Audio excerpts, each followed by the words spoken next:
তোমার আর 5টা স্টুডেন্ট যেভাবে করতেছে তুমি এই টাইপটা জানলে তুমি তাদের চেয়ে আরো 1 মিনিট আগে করতে পারবা। তুমি ওই ডেল্টাটাকে সরাই দিবা এখন। সরাই দিলে তুমি কি পাবা? তুমি এইটা পাবা। তুমি ডেল্টাটাকে যদি তুমি সরাই দাও, সরাই দিলে তুমি শুধু এটা পাবা। এই সার্কিটটা পাবা। আজকে আমরা ওয়াই ডেল্টা সার্কিট নামে একটা অ্যাডভান্স মেথড নিয়ে আলোচনা করব। এই মেথডটার সাহায্যে তুমি বড় বড় সার্কিট যেগুলো তুমি বুঝতেই পারতেছো না যে তার শ্রেণীতে নাকি সমান্তরালে আছে, এই বড় বড় সার্কিট বা একটা ট্রিকি সার্কিট যেটা তুমি বুঝতেই পারবা না, নোড অ্যানালাইসিস দিয়েও করতে পারবা না, তখন তোমার এই ওয়াই ডেল্টা মেথডের মানে সাহায্য নেওয়া লাগে। ঠিক আছে? তো এই মেথডটার ক্ষেত্রে খুবই সুন্দর একটা মেথড। আমরা একটা ম্যাথ রাখছি সামনে, দেখো এই যে এই হুইস্টন ব্রিজ, এখন তুমি এখানে দেখে বলতে পারবা যে এই দুটো কিসে আছে, তারপর এই তিনটা কিসে আছে, মানে এই সাইডটা সলভ করবা কিভাবে, মানে তুল্য রোধটা বের করবা কিভাবে, করতে পারবা? এটা ওয়াই ডেল্টা অ্যাপ্লাই করা ছাড়া এটা করা সম্ভব না।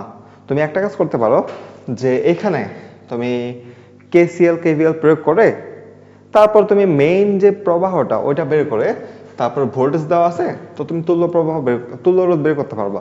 কিন্তু হয় কি, ওইটা অনেক লেন্দি প্রসেস। তো আমরা দেখব যে ওয়াই ডেল্টা ইউজ করে, এই ওয়াই ডেল্টা ইউজ করে আমরা কিভাবে ওই ম্যাথটা অল্প সময়ের মধ্যে করে ফেলতে পারি। দেখো এখন ওয়াই ডেল্টা জিনিসটা কি, আমরা ওয়াই ডেল্টার সাথে অপরিচিত, এটা অ্যাডভান্স টাইপ বলতে পারো। ঠিক আছে? এই টাইপটা জানলে তুমি অ্যাডমিশনে অনেক আগায় থাকবা। তোমার আর 5টা স্টুডেন্ট যেভাবে করতেছে তুমি এই টাইপটা জানলে তুমি তাদের চেয়ে আরো 1 মিনিট আগে করতে পারবা। বুঝতে পারছো? তো এই টাইপটা অবশ্যই জানতে হবে। এখন দেখো আরেকটা জিনিস, সেটা বোর্ড কোশ্চেনের জন্য না, শুধু অ্যাডমিশনের জন্য ইম্পর্টেন্ট। ঠিক আছে? দেখো ওয়াই ডেল্টা বলে বোঝাচ্ছে, আমরা ডেল্টা মানে কি আমরা জানি যে এটা হচ্ছে ডেল্টা, তাই না? তোমার এটা হচ্ছে ডেল্টা আর এটা হচ্ছে ওয়াই চিহ্ন, তাই না? তো এই দুইটার মধ্যে কনভার্সন দেখবো, এটা হচ্ছে ডেল্টা মধ্যে কনভার্সন। প্রথমে আমরা দেখবো যে ডেল্টা সার্কিট থাকলে তাকে কিভাবে ওয়াই সার্কিটে পরিণত করব। ঠিক আছে? ডেল্টা সার্কিট থাকলে দেখো একটা ডেলের মধ্যে একটা চিহ্ন আছে, এই ডেলের মধ্যে একটা চিহ্ন আছে, এই ডেলের মধ্যে চিহ্নে 3টা প্রান্তবিন্দু আছে। এই প্রান্তবিন্দুতে আমার এই সার্কিটটা পরিণত করতে হবে। কিভাবে পরিণত করব? এই যে এটা আছে, এটাকে তুমি এর মধ্যে স্থাপন করো। দেখো এর মধ্যে স্থাপন করলে কি হয়, তোমার এই প্রান্তটা এ ধরলে তোমার এই প্রান্তটা এ প্রান্তই হবে। কোন প্রান্ত হবে? এ প্রান্তই হবে। তারপর এই প্রান্তটাকে তুমি বি ধরলে তোমার ওই কিনারের প্রান্তটা বি প্রান্তই হবে, এই প্রান্তটাও বি প্রান্তই হবে। তারপর এটা যদি তুমি সি ধরো, মানে এই প্রান্তটাকে তুমি সি ধরো, এই প্রান্তটাও সি হবে। এখন এটা বলার কারণ হচ্ছে এই যে R1 যে রোধটা আছে, R1 রোধ, এটা কোথায় বসবে? এই RA এবং RC এর মাঝে বসবে। কিভাবে? এই যে এই প্রান্ত থেকে তোমার আসলো, এসে R1 হলো। ঠিক আছে? তারপরে বি প্রান্ত থেকে আসছে R2 না, এই যে বি প্রান্ত থেকে আসলো এসে এই R2 হলো। ঠিক আছে? এই R1 R2 হয়ে গেল, হয়ে যাওয়ার পর সি প্রান্ত থেকে কে গেছে? R3। তো সি প্রান্ত দিয়ে আমি R3টাকে নিয়ে যাব।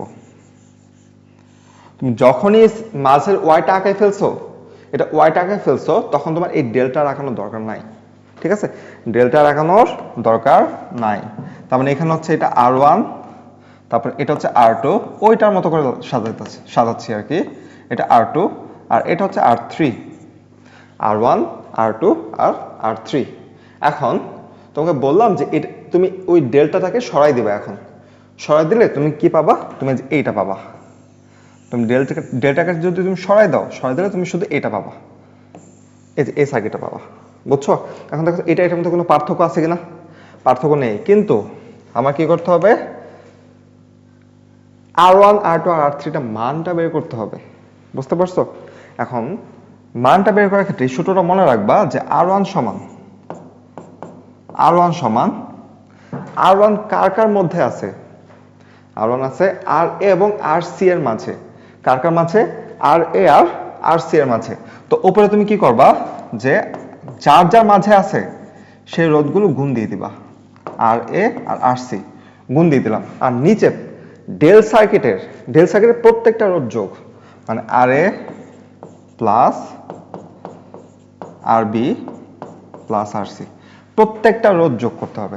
দেখো তো এখান থেকে তুমি ডেল সার্কিটটা যদি দেওয়াই থাকে তাহলে রোধগুলো অবশ্যই দেওয়া থাকবে, RA RB RC দেওয়া থাকবে। তো এখান থেকে তুমি অবশ্যই R1টা বের করতে পারবে না।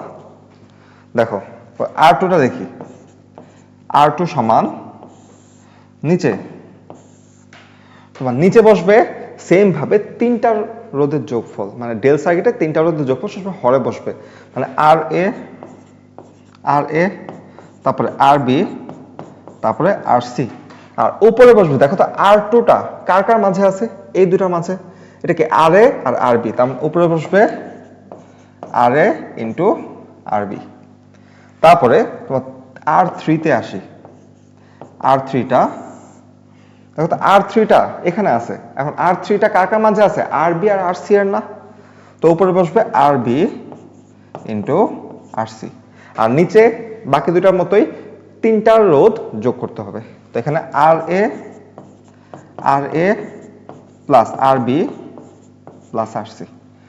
এই যে সূত্রগুলো দেখতেছো না, এইটাই হচ্ছে তোমার ডেল্টা সার্কিটকে ওয়াই সার্কিটে পরিণত করার ফর্মুলা। তো এখান থেকে তুমি যদি এই ফর্মুলাগুলো জানো, তো দেখা যায় যে তুমি যে কোনো ডেল্টা সার্কিটকে ওয়াই সার্কিটে পরিণত করতে পারবা।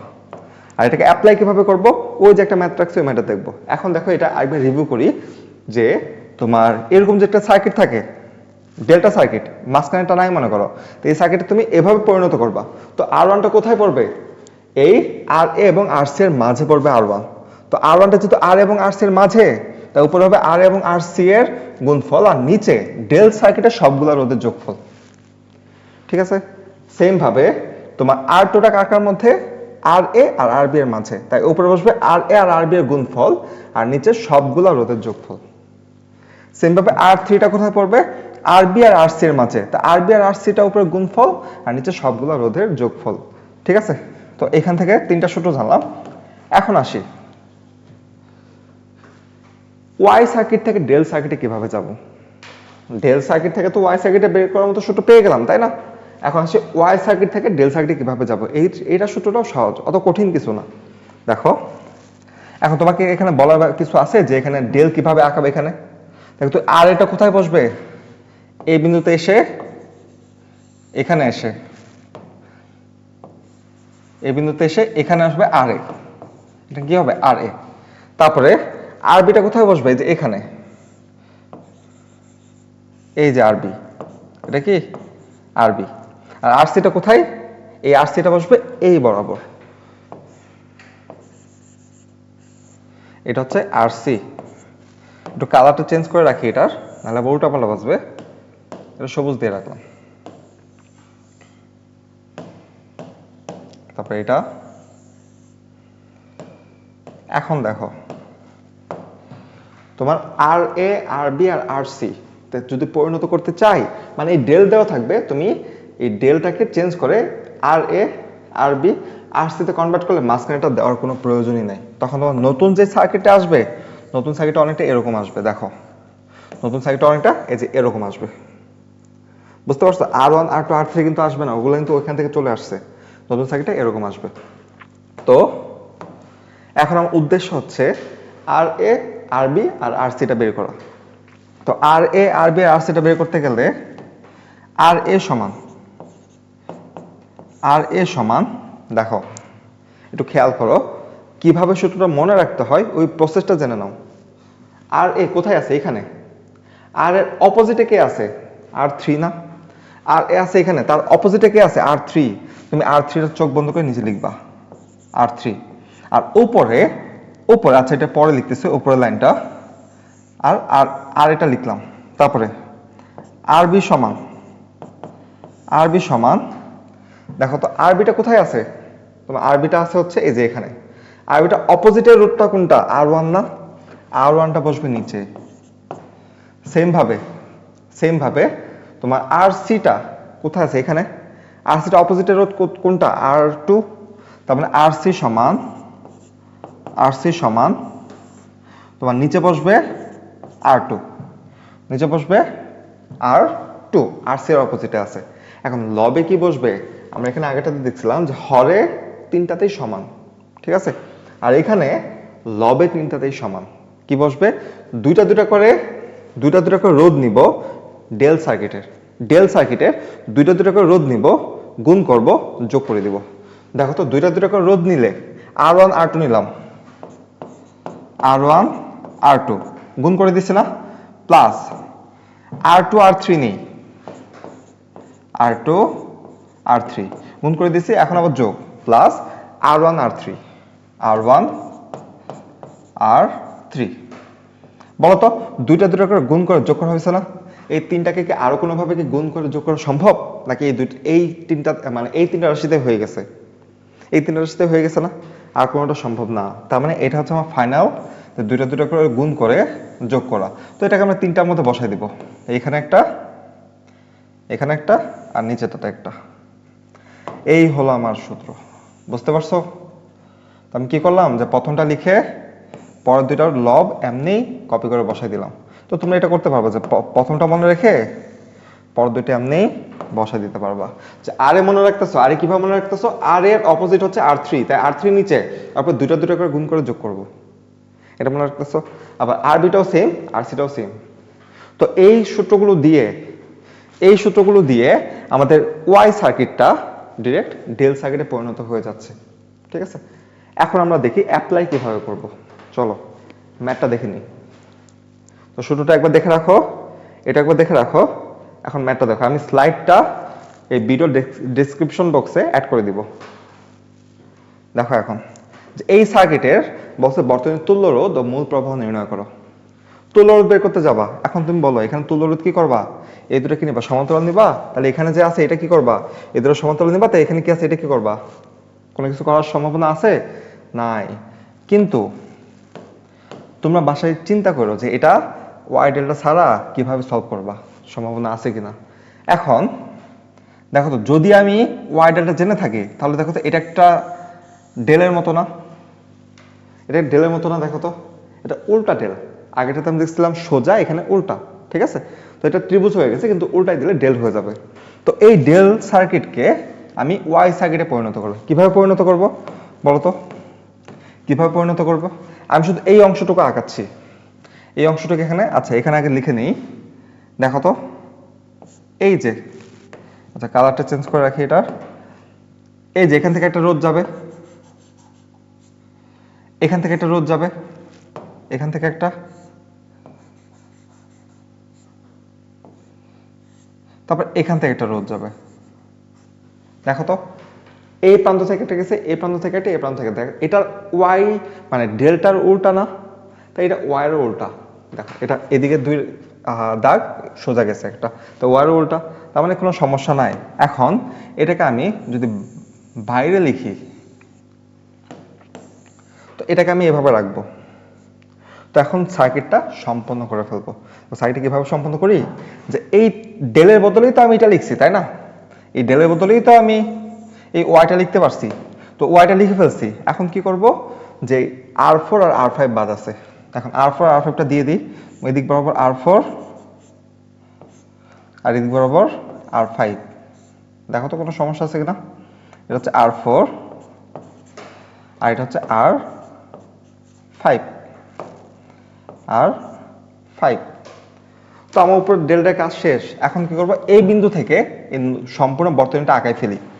তো সম্পূর্ণ বর্তনীটা আঁকাতে গেলে দেখো তোমার এই বিন্দু থেকে কাজ শুরু করব, এখানে আসলাম, আবার এই বিন্দু থেকে এখানে আসলাম। এখন উপর নিচে দাগ দিয়ে দিই তোমার, এই তো। তো এটা ব্যাটারি কত ভোল্ট? 24 ভোল্ট, তো এখানে 24 ভোল্ট দিয়ে দিলাম, 24 ভোল্ট, এটা প্লাস মাইনাস দিয়ে দিলাম। এখন আসি, তো R4 তো 300 ওহম, R5 তো 250 ওহম, তো এইগুলো কত?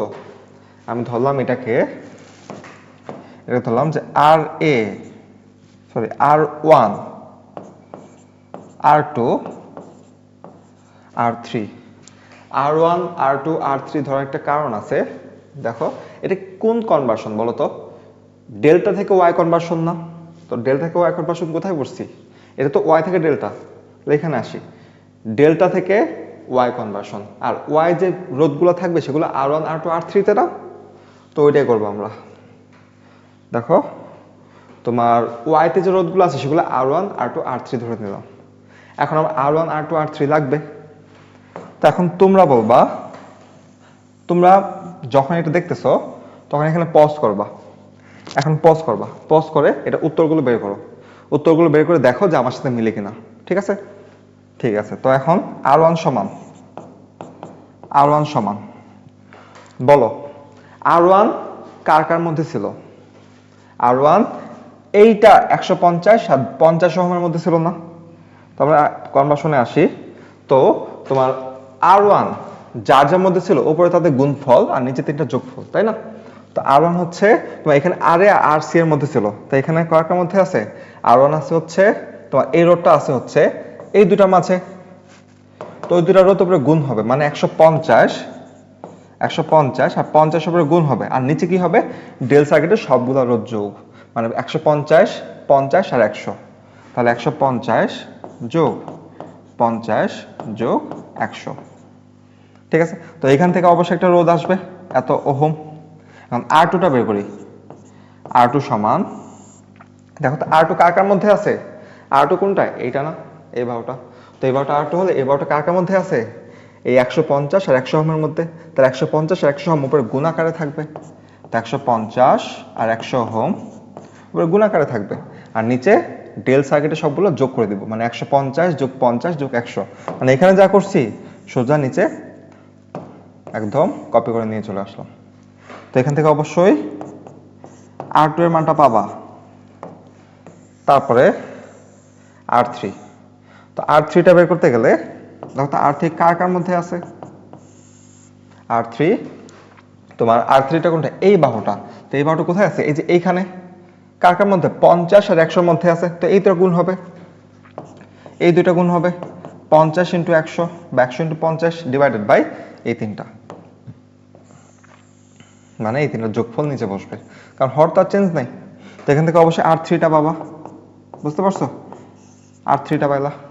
এখন বলো তিনটা রোধ পেয়ে গেছো, এখন তুমিই বলো যে সার্কিট এখন সলভ করার কোনো বিষয়? হ্যাঁ, তোমার এই সার্কিট থেকে কত সুন্দর একটা সার্কিটে পরিণত হয়ে গেল না? তো তুমি এখন কি করবা, যে এই দুইটা, সরি এইটা না, এই দুইটা, এইটা আর এইটা সিরিজ। তো আমি এটা লিখে রাখতেছি, যেহেতু আমার কাছে এখন আপাতত ক্যালকুলেটর নিয়ে আসি নাই, আমি তাই উত্তরটা বের করতে পারতেছি না। তো উত্তরটা বের করে অবশ্যই কমেন্টে জানিয়ে দিবা আমাকে, ঠিক আছে? দেখো, তো আমি R1 R2 তো পেয়ে গেছি, তো এটা মুছাই দিই, সার্কিটটা চেঞ্জ করে ফেললাম। আচ্ছা এটা থাকুক, এটা সমস্যা নাই। দেখো তো এইখানে R1 R2 R3 পেয়ে গেছি, পেয়ে যাওয়ার পর তোমার এখন বলবো কি R2 আর R4, R2 ও R4 কিসে আছে? কিসে আছে? সমান্তরালে। কিসে আছে? সমান্তরালে। R3 আর R4 কিসে? R2 আর R4 কিসে আছে? সমান্তরালে, মানে এই দুইটা প্যারালাল, এই দুইটা প্যারালাল। ঠিক আছে, আবার দেখ ভুল করলাম না? R2 আর R3 তো অবশ্যই শ্রেণীতে আছে, এটা সমান্তরালে কোনো অপশনই নাই, তাই না? R2 আর R4, R2 আর R4 শ্রেণীতে, শ্রেণীতে।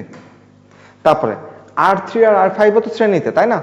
তারপরে আবার লিখি যে অতএব R3 ও R5, R3 ও R5 ও কিসে আছে? শ্রেণীতে বা সিরিজে, শ্রেণীতে। তো এই দুটো শ্রেণী করার পর এই দুটো কিসে আছে? সমান্তরালে। আমি ধরলাম যে এই দুটো তুল্য রোধ, এই দুটো তুল্য রোধ হচ্ছে, এই দুটো তুল্য রোধ হচ্ছে RS1, আবার এই দুটো তুল্য রোধ, এই দুটো তুল্য রোধ হচ্ছে RS2, RS2। এখন এই RS1 মানে কি? এইটা, তো এটা হচ্ছে RS1, আমি যেটা মার্ক করে দিলাম, এটা হচ্ছে RS1, আর এটা কিসে আছে? RS2, শ্রেণীতে থেকে এখান থেকে RS2 টা পাবো। দেখো তো RS1 আর RS2 টা কিসে আছে? দেখো দুই ভাগ হয়ে গেছে, মানে সমান্তরাল না? অবশ্যই সমান্তরাল, তার মানে এখানে অতএব RS1 এই সমান্তরাল চিহ্ন, RS2, আর RS1 আর RS2 সমান্তরাল থাকলে এই দুটার যে তুল্য রোধটা আসবে, এই তুল্য রোধটা আমি ধরলাম, এই তুল্য রোধটা আমি ধরলাম, এই তুল্য রোধটা আমি ধরলাম যে RP। ঠিক আছে, এখন RP এই সম্পূর্ণ থেকে আসলো কি? RP, এই RP আর R1 কিসে থাকবে? অবশ্যই শ্রেণীতে থাকবে। তো এখানে পরে লিখে রাখবো, পরে এখানে লিখে রাখবো যে RP আর R1 শ্রেণীতে। তো আরপি, অতএব আরপি ও R1 আছে শ্রেণীতে। ঠিক আছে, তো শ্রেণীতে থাকলে এখন আমার কি করতে হবে, শ্রেণীতে থাকার পর এখান থেকে আমার যে রোধটা পাবো শ্রেণী করার পর, এটা হচ্ছে মেইন তুল্য রোধ। এটা হচ্ছে আমার আনসারটা। ঠিক আছে, এটা হচ্ছে আমার আনসারটা। এখন শেষে কি করবো, অতএব আই সমান যে কারেন্ট এদিক দিয়ে প্রবাহিত হবে, কারণ আমার তুল্য রোধ বের হয়ে গেছে, এই তুল্য রোধটা হচ্ছে আর, এই আরটা আমি বের করে ফেলছি। এখন লাগবে কি মূল প্রবাহ, মানে আইটা লাগবে, আইটা লাগবে। তো আই সমান ভি বাই আর, আই সমান ভি, ভি কত 24, আর আর কত, আরটা বের করে বসাই দেবো। এটা হচ্ছে আমার আনসার। ঠিক আছে, বুঝতে পারছো, আমি ক্যালকুলেটর নিয়ে আসতে পারি নাই, তার জন্য আমি উত্তরটা বের করে দিতে পারছি না। তোমরা উত্তরটা করে অবশ্যই কমেন্ট বক্সে জানাই দিবা। ঠিক আছে, আর অবশ্যই অবশ্যই আমি যখন এখানে আসছি, এটা তুমি আসার আগে পজ করবা, পজ করে নিজে করার চেষ্টা করবা। আর তুমি অবশ্যই থিওরি দেখছো, থিওরি দেখলে এখন নিজে পারা উচিত। ঠিক আছে, যদি নিজে না পারো তাহলে মনে করবা যে তোমার কিছু কোনো কিছুটা এখনো ঘাটতি আছে। ঠিক আছে, তো আজকে এই পর্যন্তই। আসসালামু আলাইকুম।